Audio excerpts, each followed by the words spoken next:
নমস্কার সবাইকে। তো আমি আজকে আসলাম শত্রুবোধ নিয়ে কথা বলার জন্য। আমরা অনেক আমাদের মানে ভিতরে সিংহভাগ হিন্দুরাই আমরা আসলে আমাদের শত্রু চিনতে পারি না, অক্ষম আর কি। এই কারণ হলো আমরা আসলে আমাদের সম্প্রদায়ের ভিতরে কারা কারা কাজ করতেছে, কারা কারা আসলে কোন কোন আইডিওলজি আমাদের হিন্দু সভ্যতার বিরোধী এবং আমাদের সভ্যতা যাতে উন্নতি করতে না পারে, উন্নতি শিখরে পৌঁছাতে না পারে, আমরা যাতে জ্ঞানে বুদ্ধিতে তারপর সায়েন্সে নানান জায়গায় যদি আমরা উন্নত হইতে না পারি, তো এর পেছনে অনেক শক্তি পরাশক্তি কাজ করে আর কি। যাতে আমরা ইকোনমিক্যালি দুর্বল থাকি, হীনমন্যতায় ভুগি এবং আমাদের কালচারাল আমাদের নিজস্ব ধর্মীয় আইডেন্টিটির কারণে আমরা যাতে সবসময় বৈষম্যের শিকার হই আর কি। এটা নিয়ে কিন্তু অন্যান্য পরাশক্তিরাও কাজ করে। আমি এখন এক একটা করে বলতেছি আমাদের শত্রু কারা। এক শত্রু হইল ইসলামিক প্রকাশ্য শত্রু, হলো ইসলামিক জিহাদিরা বা ইসলাম সেলফ।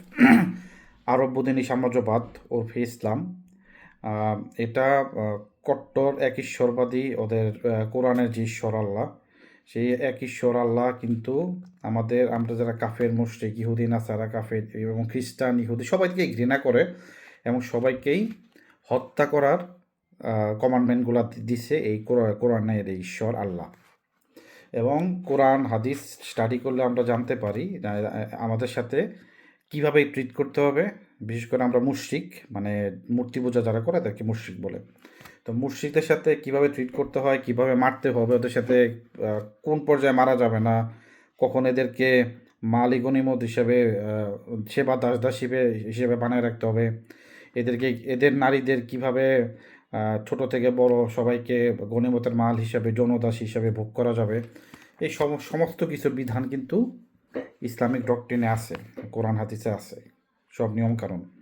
তাই আইডিওলজিক্যালি মতাদর্শগতভাবে ধর্মীয় বিশ্বাসের কারণে ওরা আমাদেরকে শত্রু মনে করে এবং আমরা হলো সবচেয়ে বড় পাপী ওদের চোখে। কারণ আমরা ওদের আল্লাহকে না মেনে আমরা আমাদের মতো দেবদেবী এবং আমাদের কল্পনা বা আমাদের যে ঈশ্বর আমরা মনে করি সনাতন ঈশ্বর, সেই ঈশ্বরকে আমরা আরাধনা করি, গবেষণা করি। এটা ওদের সাথে যায় না বলে, ওদের মতাদর্শের বিরুদ্ধে যায় বলে ওরা আমাদেরকে ঘৃণা করে এবং এই কারণে স্বয়ং স্বয়ং আল্লাহ নিজে বলছে আমরা ওরা সৃষ্টি নিকৃষ্টতর জীব, আমরা কুফরি করি বইলা।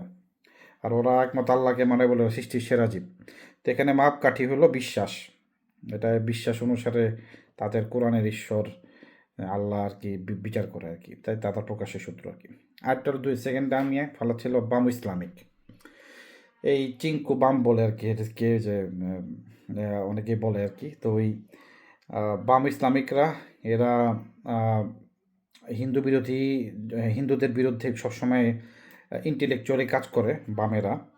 এবং ভারতীয় হিন্দু সভ্যতা যাতে একটা হিন্দু যাতে মানে ওই নিজেকে হীনমন্যতায় ভুগে আর কি, তার হিন্দু পরিচয়ের কারণে সে যাতে তার হিন্দুত্ব বা তার হিন্দুনেসটা যাতে ত্যাগ করে ভিতর থেকে এবং অন্য আদর্শবাহী গ্রহণ করে, সেটা নিয়ে হিন্দুদের ভেতরের সমাজে যত ফল্ট লাইন্সগুলো আছে সেইগুলো নিয়ে লেখালেখি করে, সেই প্রত্যেকটা আইডেন্টিটি সিম্বল সেইগুলোকে অ্যাটাক করে করে লেখে আর কি, যাতে হিন্দুরা আস্তে আস্তে নিজেদের বিশ্বাস আস্থাকে ছোট মনে করে এবং সেটা যাতে মডার্ন যুগের সাথে না যায় এরকম টাইপের নেগেটিভ প্রচার করে ওরা প্রত্যেকটা ছেলে মেয়ে বা ইয়েদেরকে এমনভাবে ইনডক্ট্রিন করে মাথায়, ওরা আস্তে আস্তে ধীরে ধীরে নিজের কালচার নিজের আইডেন্টিটির প্রতি ঘৃণা জন্মায় এবং তখন হলো আইডেন্টিটি ক্রাইসিসে বুকে অন্য আইডেন্টিটি গ্রহণ করে আর কি। তো বাম ইসলামিকরা এই কাজটা করে এবং একই সাথে এরা ইসলামিক জিহাদিদেরও প্যাট্রোনাইজ করে, সাপোর্ট দেয়, এদের জিহাদি কর্মকাণ্ডগুলোকে হোয়াইট ওয়াশ করে। এটা হলো ওয়ান অফ দ্য মেইন শত্রু আর কি, যারা ইন্টেলেকচুয়ালি কাজ করে। এবং ইসলামিক জিহাদিরা এই ইয়েদের থেকে, এই বামদের লেখা, বামদের ইন্টেলেকচুয়াল লেখালেখি থেকে এইগুলা গ্রহণ করে ওরাও ইসলামিক জিহাদিরা প্রচার করে আর কি, তাদের মানে হিন্দু নেগেটিভগুলা।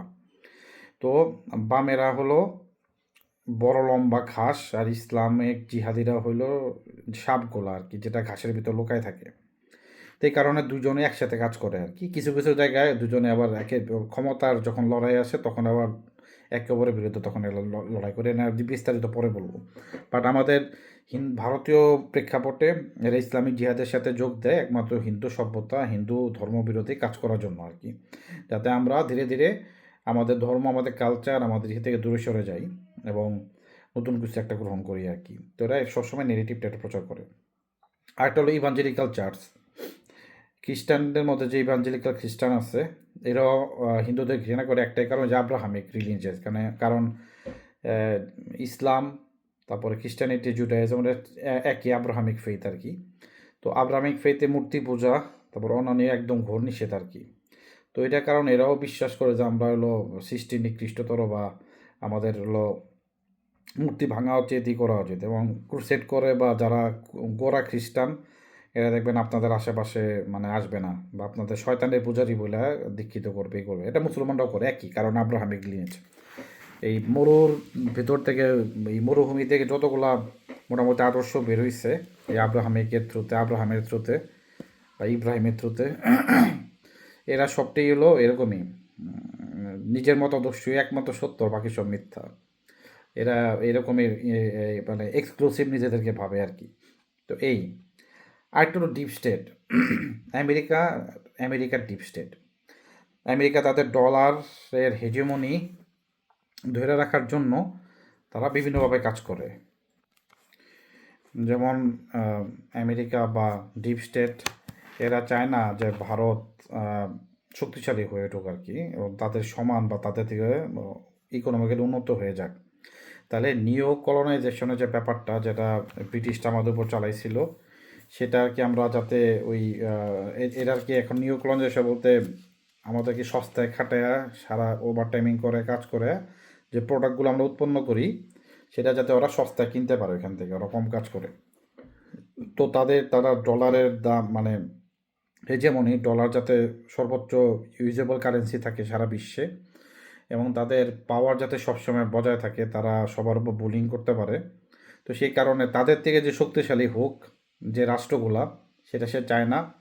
সেই রাষ্ট্রগুলাকে এবং সেই সভ্যতাগুলোকে দমিয়ে রাখার জন্য ডিপ স্টেট, এই ইসলামিক জিহাদি, এই বামদের এবং ইভাঞ্জেলিক্যাল চার্চ, এই তিনটা শক্তিকে তারা ব্যবহার করে হিন্দুদের বিরুদ্ধে লেলাইয়ের জন্য, মানে হিন্দু সভ্যতা বা ভারতীয় সভ্যতার বিরুদ্ধে কাজ করার জন্য আর কি। ইসলামিক জিহাদি পাকিস্তানের থ্রুতে এবং অন্যান্য বাংলাদেশের থ্রুতে, এরা হিন্দু সভ্যতার উপর আক্রমণ চালায় বারবার, হিন্দুদের উপর পেট্রো ডলারের থ্রুতে আর কি। ঠিক আছে, আরব পেট্রো ডলারের থ্রুতে এই টাকাগুলো আসে, জিহাদের কর্মকাণ্ডে ব্যবহার হয়, এবং জিহাদিরা আমাদের উপর সশস্ত্র আক্রমণ চালায়। ঠিক আছে, আমাদের গলা কাটে, হত্যা করে, গুলি চালায়, চাপাতে নিয়ে দৌড় দেয় আর কি। ঠিক আছে, মন্দির ভাঙে। তো নানান টাইপের এই কাজগুলা ডিপ স্টেট ভারতকে চাপে রাখার জন্য, তথা হিন্দু সভ্যতাকে চাপে রাখার জন্য, যাতে উন্নত করতে না পারে, অল টাইম নিজেদের গ্যাঞ্জাম নিয়ে ব্যস্ত থাকে, বর্ডারে নিজেদের উন্নয়নে যাতে চিন্তা করতে না পারে, সেই কারণে ইসলামিক জিহাদিগুলারে ডিপ স্টেট ব্যবহার করে। সেম বামেদেরও সরকার পতনের জন্য, ইনডক্ট্রিন ব্যবহার করার জন্য বামেদেরও জর্জ সরসের থ্রুতে, ওপেন সোসাইটির থ্রুতে বামদের এরা ইউজ করে ইসলামিক জিহাদিদের কর্মকাণ্ডগুলোকে হোয়াইট ওয়াশ করার জন্য, এবং হিন্দু সভ্যতার বিরুদ্ধে হিন্দুদের বিরুদ্ধে একাডেমিক্যালি হিন্দু ফোবিয়া ছড়ানোর কাজে বামরাও কাজ করে আর কি। আর চার্চের কাজ হলো কনভার্ট করে করে নিজেদের করা আর কি, হিন্দু আইডেন্টিটিকে দূর করা, এবং চার্চের আন্ডারে নিয়ে এসে সেখানে একটা অরাজকতা সৃষ্টি করা সেখানকার লোকাল যেমনটা নর্থ ইস্টে আমরা দেখতে পারি। ডিপ স্টেট চার্চের থ্রুতে কনভার্ট করে ওইখানকার নিজস্ব লোকালয়ের মধ্যেই গ্যাঞ্জাম লাগাই দেয়, এক গ্রুপের সাথে আরেক গ্রুপের, এক সম্প্রদায়ের সাথে আরেক সম্প্রদায়ের, এক গোষ্ঠীর সাথে আরেক গোষ্ঠীর আর কি।